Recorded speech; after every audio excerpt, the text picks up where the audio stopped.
नमस्कार.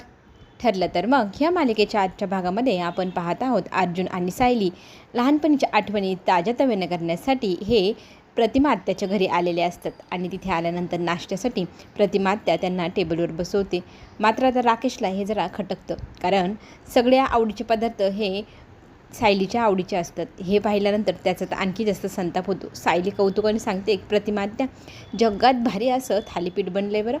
तर इथे राकेश टॉन्ट मारत लगेच म्हणू लागतो, जगात भारी असं तू आजपर्यंत खाल्लंय तरी काय काय. जगामध्ये खूप साऱ्या गोष्टी, तू तर महाराष्ट्र सोडून, माझ्या मते पनवेल सोडून कधी कुठे गेलेली सुद्धा नसेल, आणि तुला काय माहिती महाराष्ट्राबाहेर काय काय मिळतं, किती भारी भारी मिळतं. आता इथे टॉन्ट मारल्यामुळे सायली जरा दुखावले जाते. सगळेजण त्याच्याकडे पाहत असतात. जरा विचित्रच वाटतं. नागोबानंतर फन मारणारा व्यक्ती जर कोणी दुसरा तिसरा असेल तर ती व्यक्ती आता आपल्याकडे राकेश असणारी बरं. तर आता इथे आपली सायली प्रेमाने म्हणू लागते, आईच्या हाताची कुठलाही पदार्थ खाल्ला म्हणजे तो आपल्यासाठी जगात भारीच असेल ना. तर तो पुन्हा म्हणतो, अरे ती तुझी आई नाही आहे. तुझी आई कोण आहे तुला तरी ठाऊक आहे का. फार वाईट वाटतं. सायलीच्या मनाला लागतं, जिव्हारी लागतं. राकेशचा तो उद्धट उर्मटपणा पाहून, आणि आता आपला अर्जुन तर हे सगळं पाहून फक्त सहन करतो आहे, फक्त सायलीच्या प्रेमाखातर. सायलीला खरं तर त्या दिवसाची खूप आतुरता लागली. ती आता इथे हे सगळं ऐकल्यानंतर मान खाली घालून बसते. तर इथे प्रतिमा तिच्या बाजूने बोलू लागते, हे बघ राकेश, आमच्या दोघींचं नातं काय आहे आणि कसं आहे तुला अजूनपर्यंत ठाऊक नाही. ती माझीच मुलगीच समजतो. आमच्या दोघींचं बॉन्ड मुली आणि आईच्या नात्यापेक्षा पण खूप जास्त पुढचे. माझ्यासाठी ती मुलीसारखीच आणि कायम मुलगीच राहणार आहे ती माझी, आणि मी तिची आई. आता इथे राकेशच्या नाकावर टिचून आपली प्रतिमा आत्या एक एक थालीपीठीचं घास स्वतःच्या मुलीच्या तोंडात भरवू लागते. राकेश मात्र आता फक्त पाहण्याव्यतिरिक्त काही करत नाही. त्याला चांगला स्टॉन्ट मारलेला आहे आणि त्याला त्याची जागा चांगली दाखवून दिलेली आहे प्रतिमा आत्यांनी. इकडे आपण पाहतोय अस्मिता जॉबचं जे काही मीटिंग आहे त्याच्यासाठी निघाली, पण आता घरामध्ये सांगत नाही ती. तर आता अस्मिताला कल्पना विचारू लागते की बाळाला घेऊन तू कुठे निघाली एवढ्या उन्हामध्ये. तर ती म्हणते, अगं आता बाळाला घेऊन निघाले म्हणजे मी त्याला कुठेतरी फिरवायलाच घेऊन चालले असेल ना, आणि माझं एक अर्जंट काम पण आहे. तूच तर म्हणाली ना बाळाला घेऊन कुठे पण जायचं, मग मला जाऊ दे ना. सतत प्रश्न विचारत असते. तर कल्पना तिला जाब विचारू लागते, खरं तर तू हल्ली सतत बाहेर जाते, कुठे चालली सांगत नाही, उर्मटपणे उद्धटपणे तू उलटे उत्तरं देतील. हे सगळं काय चाललं आहे. आजपर्यंत तुझे बाबा आणि मी तुझ्यासाठी कधी कुठे कमी पडलो का. तर आता ह्या सगळ्या प्रश्नांची उत्तरं अस्मिता द्यायला टाळते आणि म्हणते की आई, तू ना सध्या मला खूप जास्त प्रश्न विचारायला लागली. तू माझ्या जागेवर येऊन विचार कर ना, माझ्या बाजूने विचार कर. तुझ्या प्रश्नांची उत्तरं देऊन देऊन मला खरंच खूप कंटाळा यायला लागला आहे, आणि तू ज्या दिवशी माझी बाजू समजून घेशील ना त्या दिवशी मी तुझ्याशी खरं बोलेल. आत्ता तुला माहिती झालं आहे ना मी तुझ्याशी खोटं बोलते. तर आता कल्पना म्हणते, तू खोटंच का बोलते, तू काय करते ते तरी सांग. इथे मात्र कुठल्याही प्रश्नाचं उत्तर न देता अस्मिता, मला महत्त्वाचं काम आहे, आलेच मी, असं म्हणत तिच्या बाळाला घेऊन घराबाहेर पडते. कल्पनाला मात्र हे जिव्हारी लागतं की ह्या मुलीचं नक्कीच काहीतरी चाललं आहे. ती सतत अशी का वागते ह्या गोष्टीचं पण तिला टेन्शन आलेलं आहे. पण आता इथे करावं तर करावं काय, हाही प्रश्न कल्पनासमोर उभाच. आपण पुढे पाहतोय की सायली आणि अर्जुन हे लहानपणीनं ड्रॉइंग करायचे तन्वीच्या खोलीत बसून. आता सेम त्याच कंडिशनमध्ये दोघंजणं आपल्याला दिसत आहेत की छान प्रकारे ड्रॉइंग करत आहे. ते ड्रॉइंग करताना आपल्या नेहमीप्रमाणे बरं का अर्जुनचं ना ते इरेझर हरवतं आणि त्याला सापडत नाही. सायलीला ते लहानपणचे क्षण आठवतात. ते चटकन काढते आणि हे घे माझं असं सांगते. तर हे सगळं दोघांमध्ये तिथे चालू असतं. बाहेरून राकेश कानोसा घेऊन ऐकत असतो. हे दोघं नवरा बायको आतमध्ये जाऊन काय खिचडी पकवत आहे, काहीतरी प्लॅनिंग चालली, याला डाऊट आला आहे, ती माहिती करून घ्यायची उत्सुकता पण त्याला पाहायला मिळते आपण. तर लहानपणीचा तो सीन आहे ना, ज्यात छोटीशी तन्वी ना अर्जुनशी बोलत असते. अर्जुन म्हणतो, तुझ्याकडे किती छान परफ्यूम आले इरेझर आहे, माझ्याकडे तर नाही आहे. तर आपली छोटीशी तन्वी सगळे इरेझर अर्जुनला देऊन टाकते आणि ते क्षण तिला आठवतात. सेम तसंची तसं इथे सायली करते. आणि बायको तुला सगळं आठवलं ना असं म्हणत अर्जुन तिला प्रश्न विचारतो. आणि मग ते अर्जुनला म्हणते, नाही हो, अंधक सगळं दिसते, पण मला मेमरी परत आल्यासारखं वाटत नाही, स्पष्टच दिसत नाही. तर आपण इकडे हेही पाहतोय की ज्या वेळेला राकेश ह्या दोघांचं बोलणं ऐकण्याचा प्रयत्न करण्यासाठी कान लावून त्या दारुजाला उलटापालटा पडत होता. आणि त्याच वेळेला प्रतिमा आत्या त्याला पाहते आणि विचारते, असं तू विचित्रासारखं का वागतोय, इथे काय करतोयस तू. तर तो म्हणतो, अगं मला लहानपणच्या आठवणी येत होत्या. म्हटलं की तन्वी ताईच्या रूममध्ये जावं म्हणून मी त्या खोलीत जायचं म्हणतो तो, पण मला दोघांचा आवाज आला आतमधनं. तर म्हटलं की हे दोघं जण आतमध्ये, मग मी आता चाललो आहे माझ्या खोलीकडे. आता इथे प्रतिमात्या त्याला सांगू लागते की जोपर्यंत इथे सायली आहे तोपर्यंत ती ह्याच खोलीत राहणार, त्याच्यामुळे तू ह्या खोलीत जाऊच नको. आणि स्पष्टच त्याला बोलल्याने त्याला खरं तर खूप राग आला आहे, पण आता तो दाखवत नाही आहे. तर आपली प्रतिमा आत्या इथे आतमध्ये जाणार, त्याच वेळेला तिला रविराज काकाचा फोन येतो. त्यांना हवे असतात एका फाईलची फोटोग्राफ्स. तर ते फोटो आत्ताच्या आत्ता मला व्हॉट्सअप कर असं सांगितल्यावर ती लगेचच जाते आणि पाठवून लागते.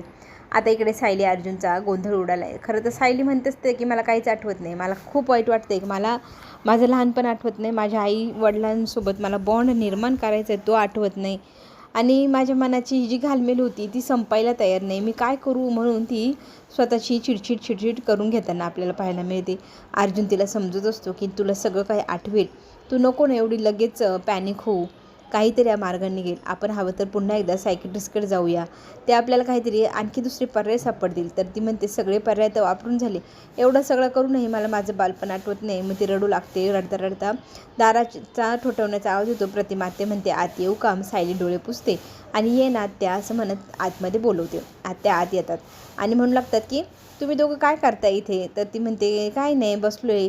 तर खरं तर सायलीने आता प्रश्न थेट विचारला आहे प्रतिमा आत्यांना की आत्या तुम्हाला तुमचं पूर्वीचं काही आठवत नव्हतं? तर ती म्हणते हो ना गं, मला काही आठवत नव्हतं. मी अगदी काय सांगणार होते बोलणार होते ते सुद्धा मी विसरून जायची.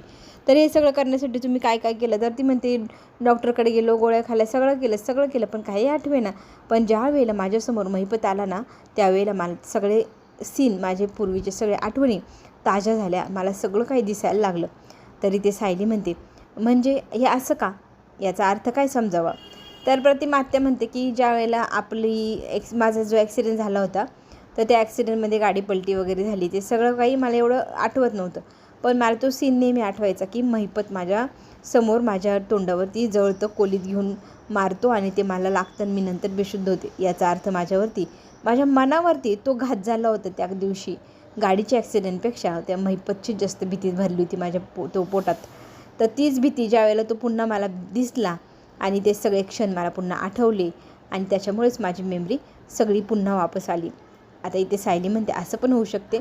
तरी ते प्रतिमा म्हणते की डॉक्टरांशी आम्ही ह्या विषयावर खूप बोललो, डॉक्टर पण मला तेच बोलले, आपण ज्या ठिकाणी शेवट घाबरतो किंवा मग आपली मेमरी तिथेच संपली आहे, त्याच सीनला जर परत आपण आलो, आपल्याला ती गोष्ट आठवली, दिसली, तरी ती आठवते आणि मग ती मेमरी क्लिअर होते.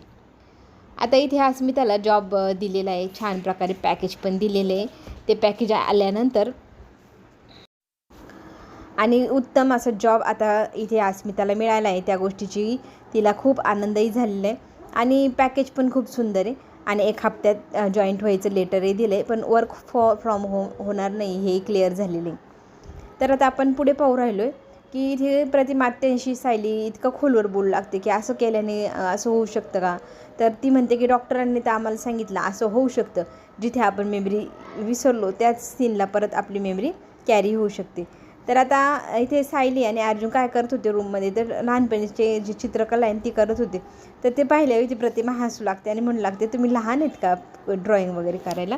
तर हे काय प्रकार आहे? तर इथे अर्जुन लगेच फिरवा करत सांगू लागतो हो हे ना आज आपल्या सायलीला लागले डोहाळे, ती मला बोलली की मला ड्रॉइंग करायची, मग मी त्याच्यासाठी ड्रॉइंग पेपर हे सगळं काही घेऊन आलो आहे. तर आता सायली त्याच्यावर चिडते की दरवेळेला कोणी काही सांगितलं विचारलं की तुम्ही डायरेक्ट माझे डोहाळे सांगतात. मग ती म्हणते, तो म्हणतो मग याला म्हणायचं तरी काय, तुला डोहाळेच तर लागले या सगळ्या गोष्टींचे, तुला हट्टच पुरवून घ्यायचं आहे, तुला हवं तसंच तर तू करून घेऊ राहिली. मग आता दोघीजण बोलता मग आपली सायली म्हणते तुम्हाला कळलं का? प्रतिमा त्या इथे आता काय बोलल्या, तर त्या म्हणाल्या की त्यांना लहानपणचे ते सीन आठवले, त्याच्यामुळे त्यांची मेमरी परत आली. म्हणजे काय? आता अर्जुनला प्रश्न पडला आहे. आता इथे आपली अस्मिता आलेली आहे, जॉबचं कन्फर्म झालं आहे व मला जॉब मिळाला आहे, पॅकेज पण खूप सुंदर आहे आणि पुढच्या हप्त्यात मला जॉब जॉईन करायचं आहे अशी गोड बातमी घेऊन आलेली आहे. आणि तिला छान प्रकारे इथे चैतन्य म्हणतो की वाव तुला आता एवढी भारी जॉब मिळाला आहे, तर त्याच्या बदल्यात पार्टी हवीच. आणि खरं तर मीच तुला हे सगळं करायला प्रोत्साहित केलं, तर माझा तर खारीचा वाटा आहे, मला तर मोठी पार्टी हवी. मग ती म्हणते हो सगळं देईल, मला माझे आयुष्य नव्याने सुरू करायचे, त्याच्यामुळे आता मी नव्याने माझ्या आयुष्याची सुरुवात करणार, मी कधीही कुणावर चिडणार वगैरे अजिबात नाही. पण आता मोठा यक्ष प्रश्न आता चैतन्य म्हणतो की आपल्यासमोर आहे, घरी काय सांगणार आहे, कसं घराच्या बाहेर पडणार आहे, गोलूला घेऊन कसं मॅनेज करणार. अस्मिताला आता भीती वाटते. मम्माशी या विषयावर बोलायला गेलं तर ती लगेच नाही म्हणल, पण रोज रोज बाहेर कसं जायचं, गोलूला कुठे ठेवायचं, हे सगळे प्रकार करताना पुढे तिची तारेवरची कसरत होणार आणि त्या कसरतीतनं काय उत्पन्न होणार निष्कर्ष तोही आपण पुढे पाहूयाच. तर आता इथे आपली सायली अर्जुनला म्हणत असते की जर माझ्याही ॲक्सिडेंटच्या दिवशी जो सीन झाला, मला गाडीची भीती वाटते, याचा अर्थ म्हणजे जर माझ्या बाबतीत पण जर ते सीन पुन्हा जर झाले, तीच गाडी, तेच लोक, तोच रस्ता आणि तोच ॲक्सिडेंट, तर मग माझी पण मेमरी तिथे परत येऊ शकते. आता इथे अर्जुन म्हणतो काय तुला काय सांगायचं आहे, तर ती म्हणते समजत का नाही, माझा जर ॲक्सिडेंटचा सीन क्रिएट केला आपण आणि माझी मेमरी जर परत आली तर काय हरकत आहे, मला माझ्या आईवडिलांशी माझी नाळ जोडायची, मला त्यांना आई आणि बाबा म्हणून हाक मारायची, मला ते सगळं आठवायचं आहे. तर अर्जुन म्हणतो नाही, हे सगळं फार रिस्की आहे आणि हे सगळं करणं मला तरी आत्ता योग्य वाटत नाही. तू प्रेग्नंट आहे, तुझ्यासोबत माझं बाळपण आहे आणि त्याच्या जीवाच्या बाबतीत आणि तुझ्या जीवाच्या बाबतीत दोघांच्याही जीवावर उठेल अशी कुठलीही घटना किंवा गोष्ट मी करायला तयार नाही आहे.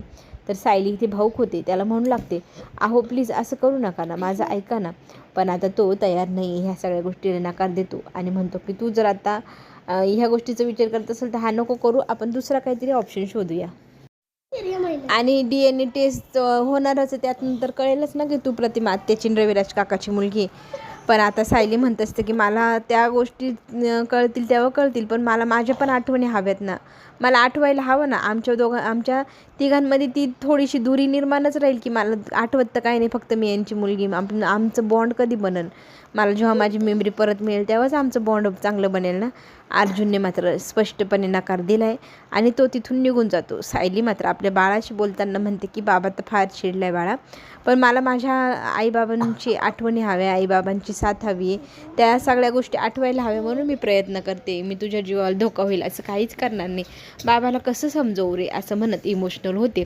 आणि आता आपण हे पाहू शकतो पुढील भागामध्ये का कुणास ठाऊक अर्जुन वापस येतो आणि सायलीला म्हणू लागतो की तुला हवं तर गिफ्ट समज, आता मी तू जसं म्हणते ना सीन क्रिएट करायचं तसं करायला तयार आहे.